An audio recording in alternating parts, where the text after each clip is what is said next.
Now, airstrikes from Israel, a barrage of rockets from Gaza, and no end in sight to the ongoing violence in the region. The Israeli army says, as a part of its offensive, some 160 aircraft have conducted a massive attack on a network of tunnels dug by Hamas in the Gaza Strip. The tunnels, spanning several thousand kilometers, were built by Hamas after the 2014 war to prepare for war against Israel. WION's Gadi Francis visited these tunnels in the Gaza Strip in the year of 2020. She sent us this report last year. Take a look.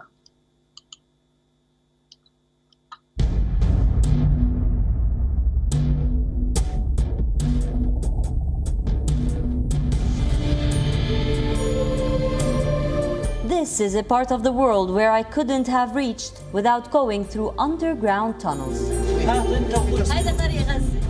Gaza is a city older than Christianity, Islam and Judaism. A caravan point of strategic importance from the earliest times, it was constantly involved in the wars between Egypt and Syria and the Mesopotamian powers. Hamas and Israel reached the Qatari brokered deal on August 31st. This came after tension grew in the Gaza Strip with incendiary balloons lighting fires in Israel in an effort to force it to ease the siege in place on Gaza since 2006.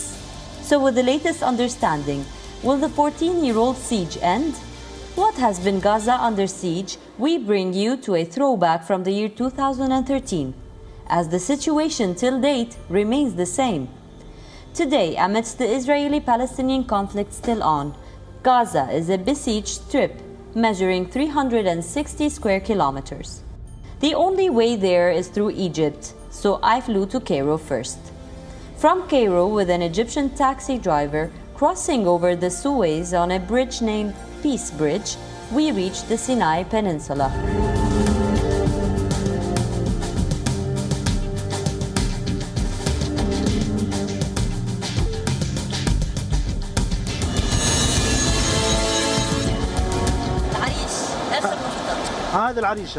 This is Al Arish, the last stop before the borders. When I reached Rafah, the official borders were closed because there is a blockade on Gaza. So I had to go with the locals to this other area where the houses have hidden rooms leading to the underground tunnels. It is somehow like a bus stop moment. This man is a Tunisian on his way inside too to stand in solidarity with the people of Gaza. As we emotionally wait, the colleagues who work in Gaza radio stations were able to get me a permit, and I was allowed in the tunnel. It is a 4-minute walk with the dangers of death any moment. Israel could bomb us here, or simply the tunnel might collapse. Why the tunnels? Because ever since Hamas Islamic Resistance was elected and given control over Gaza, Hamas's victory prompted sanctions by Israel, the United States, and the European Union, each of which had placed the organization on its official list of terrorist groups. A series of sanctions that included power cuts, heavily restricted imports, and border closures. These tunnels to Egypt remain the source of food, fuel, medicine, electronics, weapons, and obviously, people.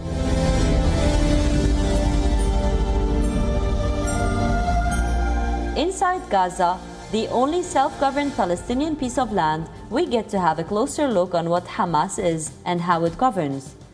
I interviewed fighters, secular and Islamic, activists, feminists, musicians, opinionated college students, and politicians. I found out that Gaza people are not all so happy about the Islamic Hamas's government, but when under war, there's no luxury to oppose the armed group defending you, some said. I found out that there is an Orthodox church and around 1,500 Christians living here. I found that they use the Israeli currency and export agricultural products. Regardless of the high levels of poverty and overpopulation here, some of the politicians managed to make millions of dollars. I discovered the Qatari flags on the boats of the fishermen, the Turkish statue at the besieged port, the Iranian flag at the checkpoint between Gaza and the Israeli troops. I discovered that Hamas is the link between Iran and Qatar, and that Gaza might be their common ground. I met this man who was injured in the war but kept on fighting. till he later was killed while protesting with a flag, and now is known as one of the bravest martyrs of Gaza. We discovered ancient history in the streets, where every conqueror, crusader, Canaanite, Persian, Arab, Egyptian, Greek, Roman or Ottoman Empire resided for a period of time. But most importantly, I learned from the man who lived here in this building, Napoleon Bonaparte, that Gaza is the outpost of Africa and the window to Asia. It was back then when he occupied it, and it will always be. Ghadi Francis reporting from Gaza for WION. World is One. WION, now available in your country. Download the app now. Get all the news on the move.